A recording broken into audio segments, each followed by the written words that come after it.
তাড়াতাড়ি নিয়ে যাই, কি দেখে ফেলবে। কি গো, খেতে দাও, ভীষণ খিদে পেয়েছে। হ্যাঁ দিচ্ছি, দাঁড়াও। বলছি কাল যে কাঁঠাল চিংড়ি বানাবে বলছিলে, বানিয়েছিলে তো? আরে হ্যাঁ বাবা, বলছি যখন বানাবো না, তুমি বসো, আমি এক্ষুনি গরম গরম ভাত আর কাঁঠাল চিংড়ি নিয়ে আসছি।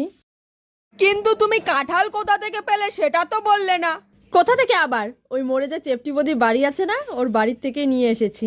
বাহ, বৌদিটা খুব ভালো বলো, তুমি চাইতেই কাঁঠাল দিয়ে দিলো, না হলে বাজারে যা কাঁঠালের দাম। ভালো না ছাই, ওর বাড়ি থেকে চুরি করে এনেছি। চুরি করে এনেছো? কেন চুরি করে এনেছো কেন?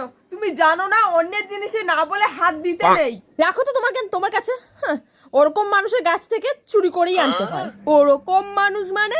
আর বলো না, এর আগের বছর গেছিলাম কাঁঠাল আনতে। কি গো দিদি, কি করছো? এই তো গো, উঠোন ঝাড় দিচ্ছি। কেন দেখা যাচ্ছে না?